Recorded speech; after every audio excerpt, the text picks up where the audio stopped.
you have these truly remarkable kids growing up in an environment where they weren't getting great schooling, and then their life chances and life outcomes were sort of associated with that, and the opposite happening in private schools. And it just seemed unfair to me, wholly unfair. While the pandemic has certainly pushed schools to embrace technology, experts believe the real transformation in American education is still missing. The numbers speak for themselves. Public school leaders across the nation estimate that 32% of students finish the 2023-2024 school year below grade level in at least one subject.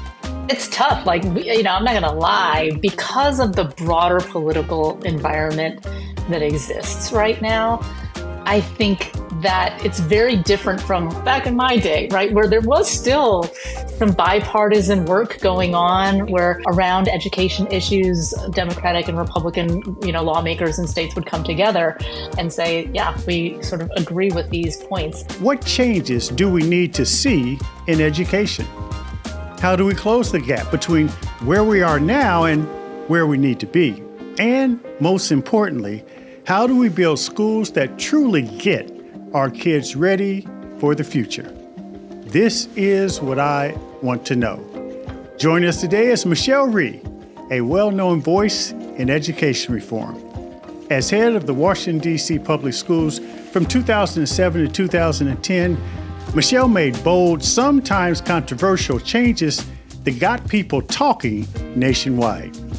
Later, she started Students First, a nonprofit dedicated to transforming education. She's here to talk about the future of education, how technology fits in, and ways we can better prepare our children for a changing world. Michelle, welcome to the show. Thank you for having me, Kevin. I don't want to sound too formal because we know each other so well, and I'm such a big fan of who you are, but I really appreciate you coming on. And there's so much to unpack with not just your work, but more importantly, Michelle, and again, I know you, your commitment to children. Why did this whole idea of what we're doing to help our kids learn, why and how did it resonate so much in you? So I grew up very privileged, to be honest. My father was a physician. We lived in Toledo, Ohio. I went to great schools, both public and private. And one of the things that I realized when I was young, first of all, everybody who knows me well will tell you that I like kids way more than I like adults. The idea that you have these truly remarkable kids growing up in an environment where they weren't getting great schooling, and then their life chances and life outcomes were sort of associated with that, and the opposite happening in private schools. And it just seemed unfair to me, wholly unfair. And so it inspired me to be really kind of compelled by this idea of how do we fix the public education system? And probably also some of that was driven by the fact that my parents were immigrants to this country. Education was the most important thing. We talked about it all the time. And let's talk about going past the New Teacher Project when you became Chancellor of D.C. Public Schools, which you're probably most known for. As you know, we had a couple of common folks in terms of Adrian Fenty, who used to be on my staff, and he was the one who hired you, and Joe Klein and others. I mean, I had been running the New Teacher Project for 10 years before that. And we worked with all of the large urban school districts across the country.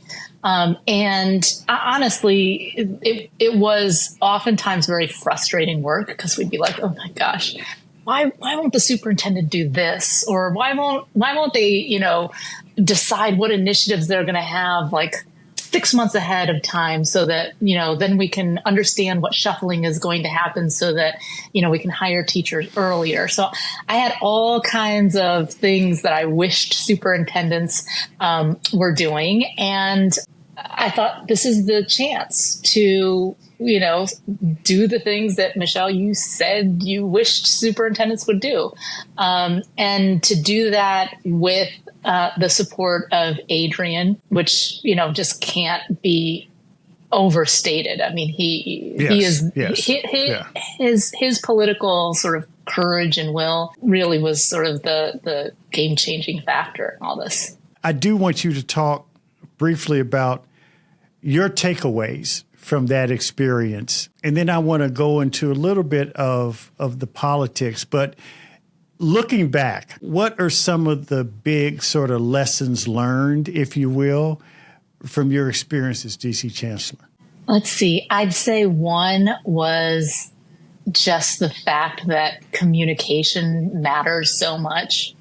I was super naive when I took that job, and I, very much thought, oh, well, you just put your head down, you work really hard, you produce results, and then people are going to love the results, right? And what we totally missed the mark on was the fact that, if you're not messaging and talking to people consistently about this is what we're doing and this is why, right, over and over and over again, that your message, the narrative can get co-opted, and it can be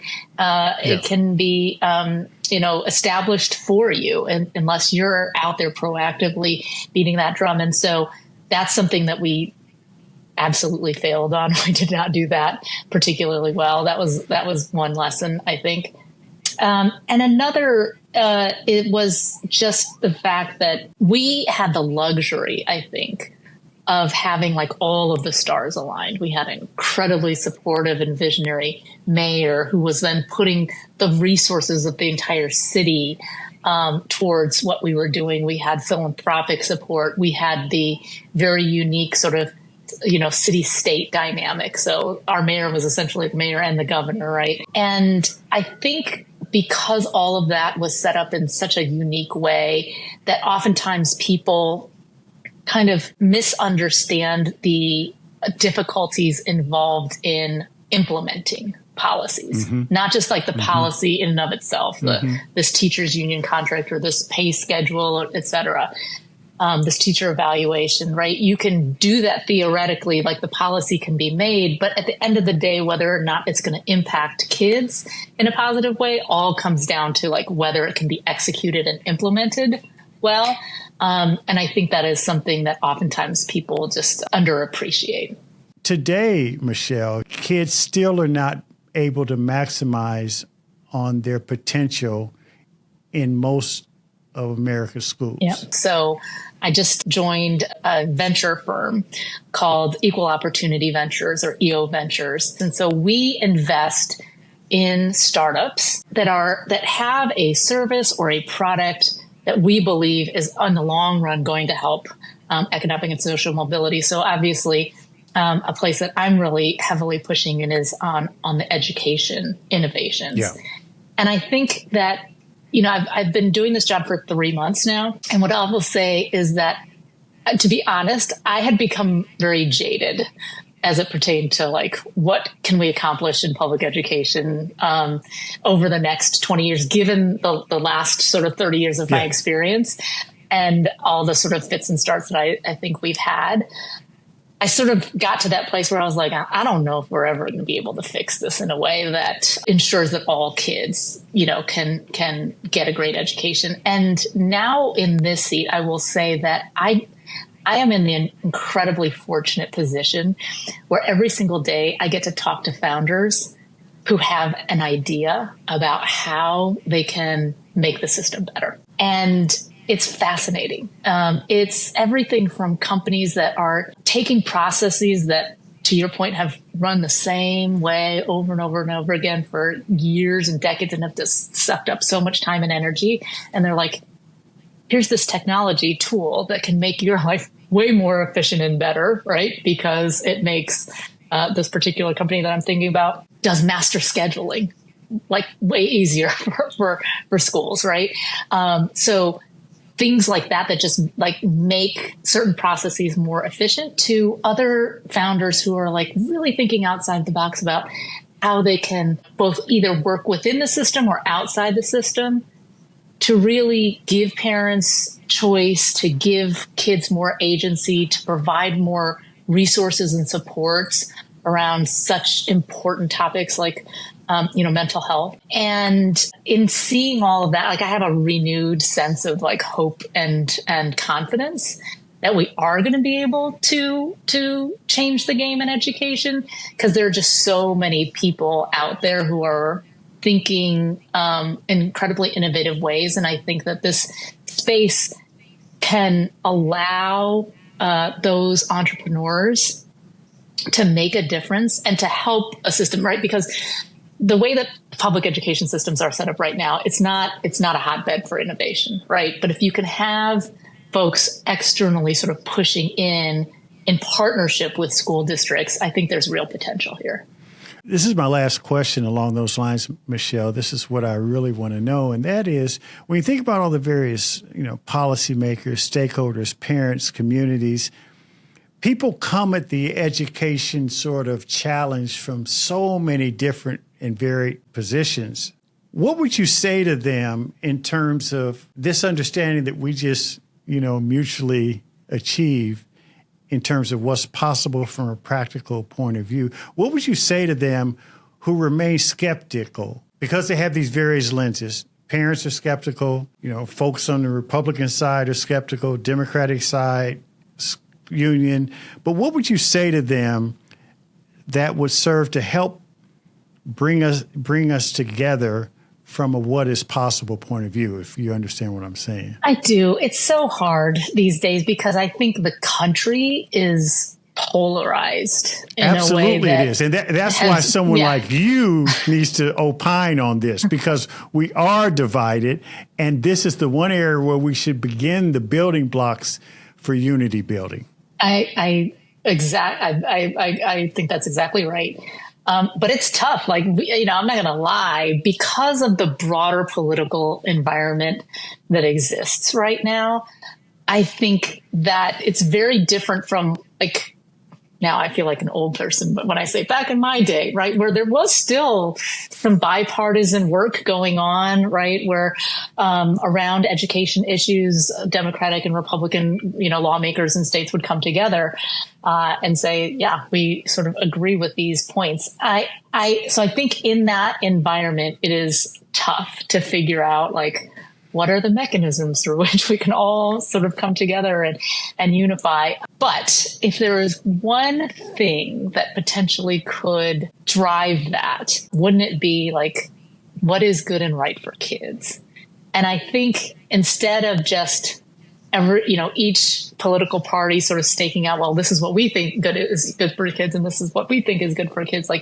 If we could really sort of ground ourselves in the data and these are the kinds of innovations, approaches, strategies, curricula, et cetera, that are producing results and that are, equalizing the playing field. And can we sort of all agree on how those are measured, and then, kind of holding ourselves accountable as adults to ensuring that we're spending money and time and effort on the things that we know matter the most for kids. That's what I would hope. And the other thing I'd say is, I have the good fortune of oftentimes being able to go and speak. So I'll speak at Harvard and Stanford Business School and different places.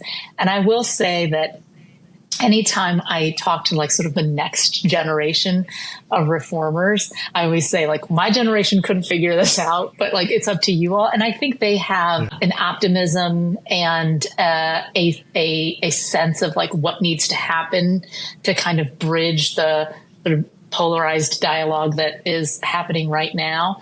I think that combined with these incredibly courageous souls who are taking the leap into entrepreneurship and innovation, that with those two things combined, I think that hopefully the next 20 years in the education space will look very different. Well said. Michelle Rhee, my dear friend, thank you so much for joining us on What I Want to Know. Thank you for having me. It was a pleasure as always. Thanks for listening to What I Want to Know. Be sure to follow and subscribe to the show on Apple Podcasts, Spotify, or your favorite podcast app so you can explore other episodes and dive into our discussions on the future of education. And write a review of the show. I also encourage you to join the conversation and let me know what you want to know using hashtag WIWTK on social media. That's hashtag WIWTK For more information on Stride and online education, visit stridelearning.com. I'm your host, Kevin P. Chavous. Thank you for joining What I Want to Know.